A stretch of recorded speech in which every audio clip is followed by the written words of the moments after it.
sahihi la yazalullahu muqbilan 'alal 'abdi fi musallahu ay bi rahmatihi wa ridahu ma lam yaltafit fa idza iltafata a'radat anhu. Namun sekedik ngelingaken pilih onten ada beberapa hal yang dimakruhkan di dalam sholat. Ketika sholat itu dimakruhkan memalingkan muka tanpa hajat. Maksudnya kenapa? Tolak-oleh lah gitu. Dimakruhkan seseorang itu memalingkan wajahnya tanpa ada hajat. Maksudnya hajat di sini bukan berarti semua hajat karpet jangan itu tidak, tapi hajat yang diperbolehkan. Sebagian ulama mengatakan haram, tapi itu lemah. Walaupun di situ ada sebuah hadis sahih, tapi mungkin secara pemaknaan bukan demikian yang dimaksud. Maksudnya Allah Subhanahu wa ta'ala selalu menghadap kepada hamba-hambanya ketika ia sholat, yakni dengan rahmat dan ridhonya selama ia tidak berpaling. Maksud di sini sebagian ulama mengatakan haram, tapi haram di sini ini lemah dalam hukum sholatnya. Karena begini, berpaling di situ bukan dimaknai berpaling wajah, tapi berpaling hatinya dari Allah Subhanahu wa ta'ala. Jadi konteks hadis ini bukan berpaling wajah, tapi berpaling hati, berpaling dari Allah Subhanahu wa ta'ala, bukan wajahnya, tapi hatinya. Oleh karenanya sholat baik sunnah ataupun fardu, ketika kita berpaling tanpa adanya hajat, itu hukumnya makruh. Hadis ibu kanjeng Nabi Muhammad SAW yang diriwayatkan saking Sayyidatuna Aisyah radhiyallahu taala anha, huwa ikhtilasun yahtalisuhu syaitanu min sholatil 'abdi. Di situ dijelaskan dia adalah pencopet, setan pencopet sholat seseorang.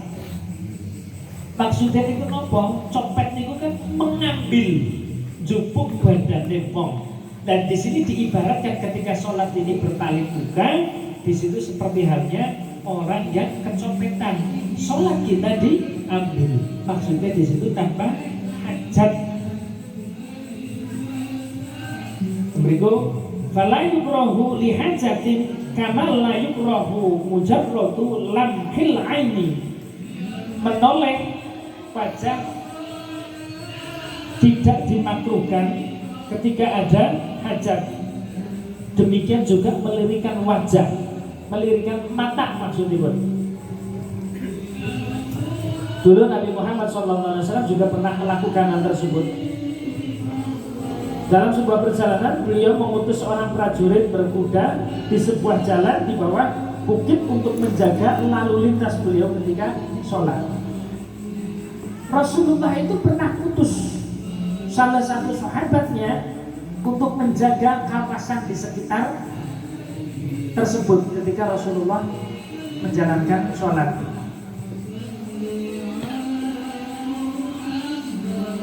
Kemudian di suatu waktu Rasulullah ini pernah menolehkan wajahnya melihat keadaan di sekitarnya, karena memang dikhawatirkan ada sebuah serangan ketika itu mungkin, karena memang zaman itu Rasulullah itu masih zaman perang. Kemudian ada salah satu sahabat juga ikut sholat jamaah beserta dengan beliau. Dan Rasul pun bukan hanya sekedar menolehkan ataupun melirik, tapi wajahnya juga diserongkan. Karena memang ada hajat-hajat tertentu yang diperbolehkan oleh syarat. Kemudian wa nadru nahwin sama mimma yulhika thawbin lahu alamun li khabaril Bukhari. Dalam sebuah hadis dijelaskan kita juga diharamkan dan dimakruhkan ketika sholat melihat langit-langit. Dimakruhkan ketika kita sholat kemudian belok nang dhuwur celala, celili, tolak, taleh. Dan juga suatu ketika Nabi ini pernah melakukan sholat, ya. Nabi ini pernah melakukan sholat dengan menggunakan salah satu alas warnanya hitam tapi bergaris-garis. Kemudian Rasulullah SAW di suatu waktu mendikok bahwa buanglah kain tersebut, karena aku ketika itu sholat merasa bimbang dengan adanya kain hitam yang bergaris. Jadi di sini dulu saya pernah ditanya berkali-kali dengan saudara-saudara itu, keberipun hukumnya sholat nganggo klambi partai, batal nggak sholatnya? Nggak batal, tidak batal, cuma menjadi keruh, tidak batal. Tapi ulama-ulama yang agak keras mengatakan bahwa di sini akan menjadi keharaman ketika sholat ini, ketika sholat tersebut sampai terganggu kekhusyukannya, Tapi ketika kita melihat diri kita sekarang, kita sholat menggunakan baju putih, teman-teman kita sholat juga menggunakan baju putih, kita menggunakan alas yang sama, yaitu sajadah berwarna biru ataupun berwarna hijau sama. Ketika di depan kita juga tidak ada orang yang menggunakan baju partai ataupun baju-baju yang mencolok gambarnya. Di situ juga tetap ada keraguan di dalam diri kita. Kita belum bisa khusyuk seperti halnya khusyuknya Nabi. Tapi Nabi pernah melakukan sholat, bimbang hatinya ketika sholat di atas selembar kain berwarna hitam, di situ ada garis-garisnya. Rasulullah saja mengatakan itu menjadi kebimbangan. Apalagi kita yang hati itu kotor. Terlebih misalnya sholat menggunakan baju partai, sholat menggunakan baju corak-corak, atau menggunakan sholat menggunakan kaos yang di belakangnya ada tulisan Tripoli, Barcelona, ataupun gambar seseorang, atau bahkan Mangunjiwo di belakangnya. Karena saya kalau melihat demikian, ketika hanya konteksnya adalah meragukan atau menjadi bimbang, maka di situ akan menjadi kemakruhan. Tapi misalnya di era sekarang semuanya putih, semuanya serba polos, kita juga belum bisa khusyuk. Kita belum bisa khusyuk. Bahkan misalnya ketika kita sholat hanya menghadap dinding masjid kan polos, kita juga kadang-kadang masih tidak khusyuk. Nah, ini beberapa ulama mengatakan kekhusyukan seseorang itu tidak bisa menjadi patokan batalipun sholat.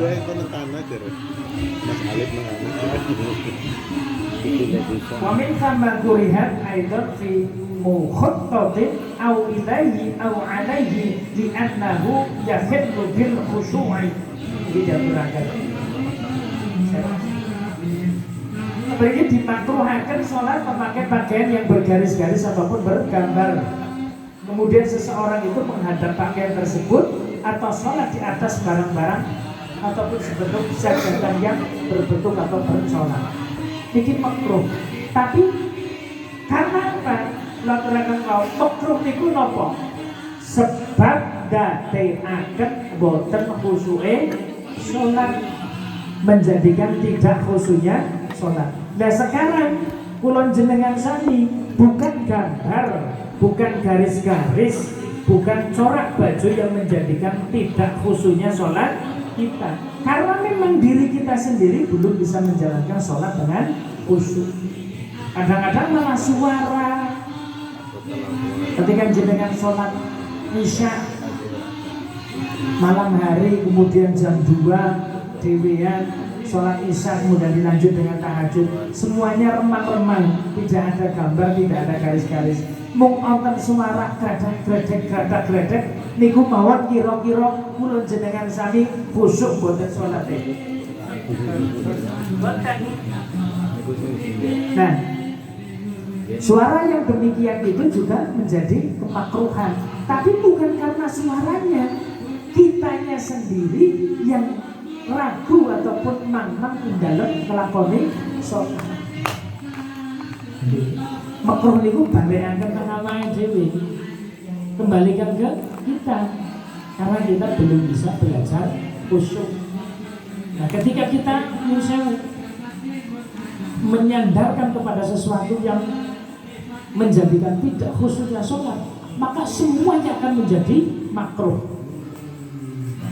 Dalam dinding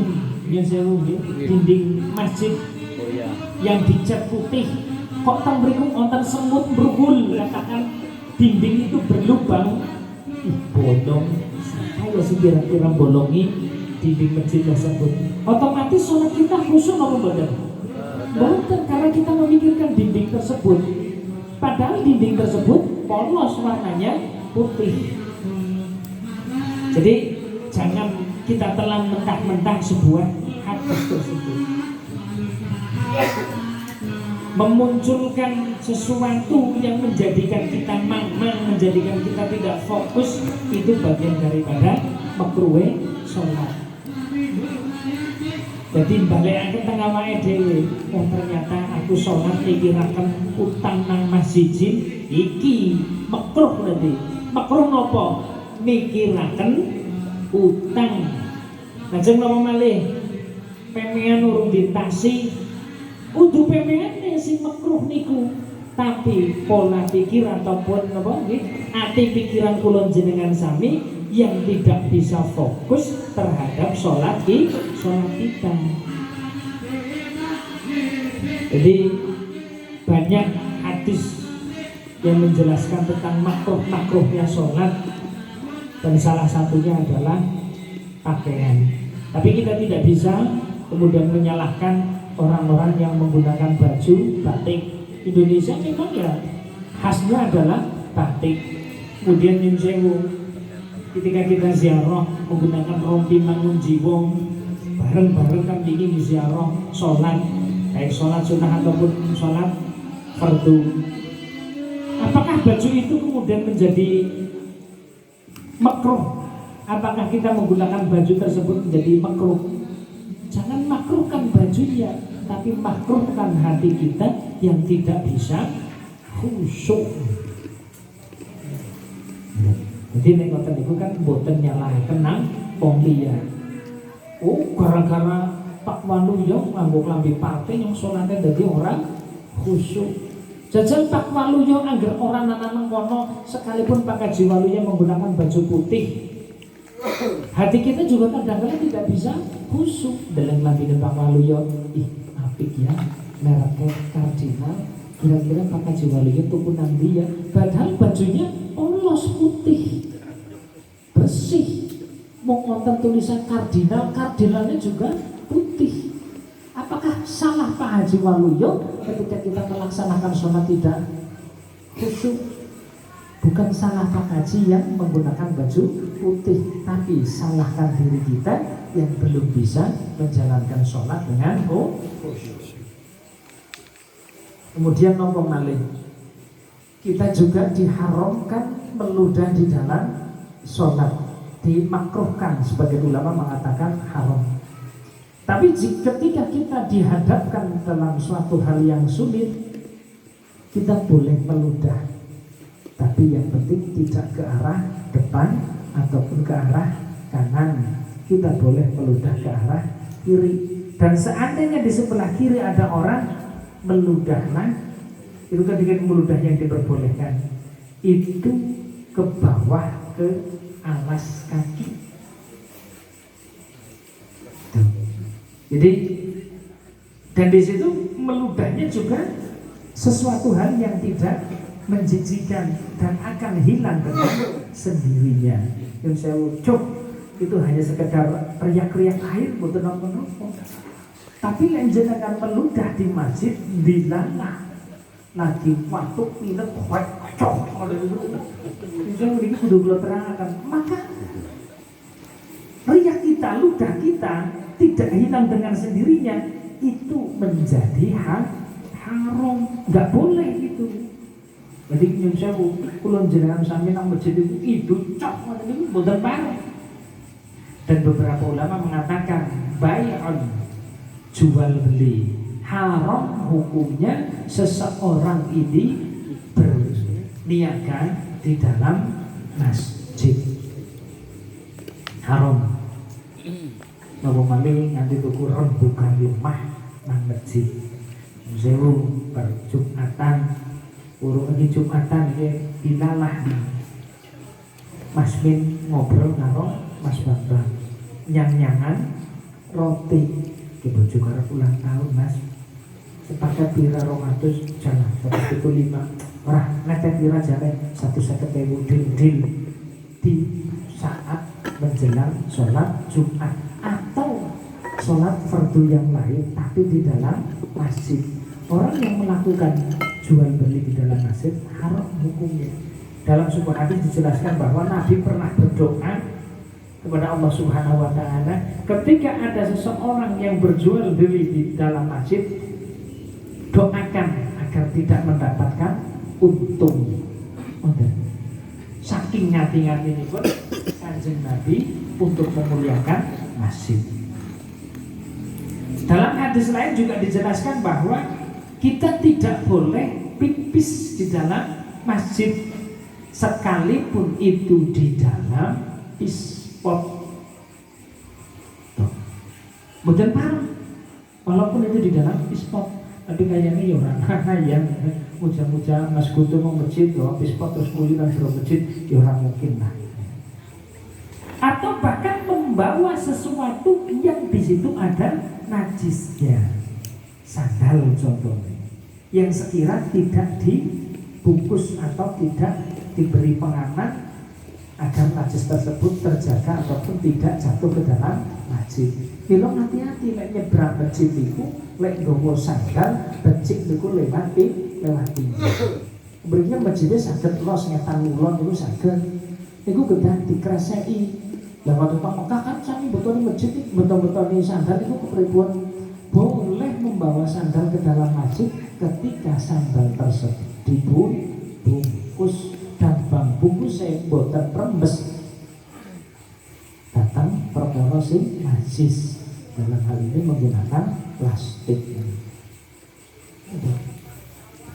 Dan kemudian yang sering kita lakukan nang jero masjid itu ribah utawa ngrasani utawa ngalu-ala datang wong liya, fitnah lan sak itu teh hukumnya bukan makruh lagi tapi haram.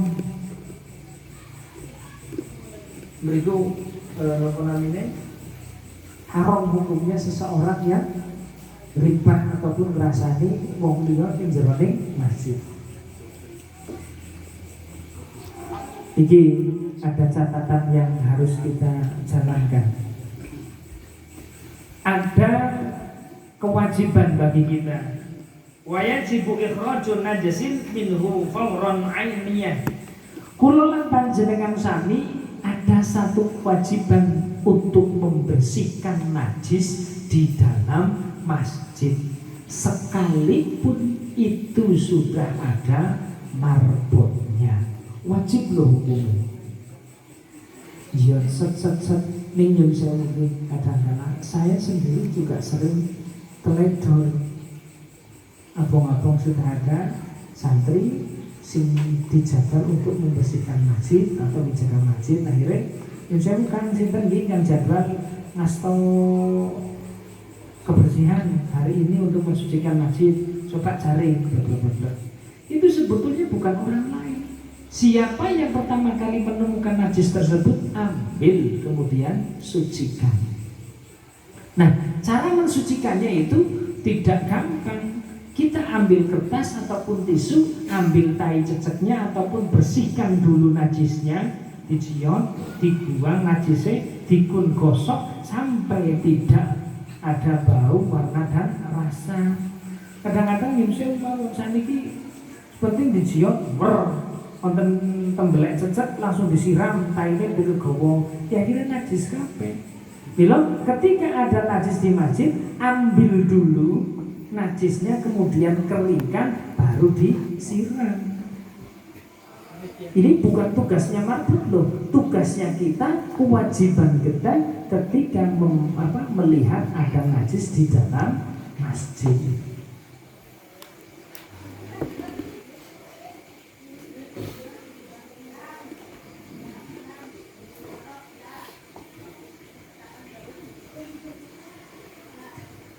Lajeng nopo sering kita lakukan kemakruhan di dalam sholat dan di dalam masjid, salah satunya adalah ketika ada kutu.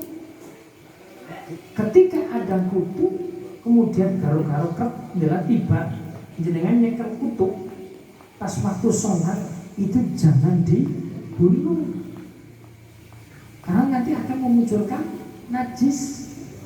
Karena apa? Kutu itu mengandung darah, maka batalan sholatnya.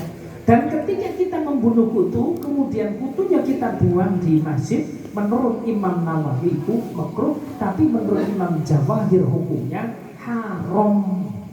Ini kita hati-hati. Sering kita menyepelekan hal-hal yang kecil. Wonten sebuah hadis memiliki idza wajada ahadukumul qamlata fil masjidi falyusirha fi saubihi hatta yakhruja minal masjidi. Apabila seorang di antara kamu menemukan kutu di masjid, simpanlah pada baju hingga ia keluar dari masjid. Ono tumak, tumak, gerak-gerak, gitu. Malah nek teng mriki dihentikan aja. Ambil kutunya, taruh di kantong baju, kemudian kita bawa keluar, buang ataupun dibunuh atau dikubur. Ini kulon jenengan saya kan biasanya kulo-kulo jauh lah kemudian tak pateni pes lites daripada mabuk. Nah ini harus dijaga. Haram loh menurut Imam Jawahir ini membunuh dan membunuh kutu kemudian meninggalkannya ataupun menguburkannya di masjid. Kemudian insyaallah kadang-kala ini kita insyaallah makruh dan ada yang mengatakan haram transfusi darah di dalam masjid ataupun bekam, cantuk dan sapi turuten.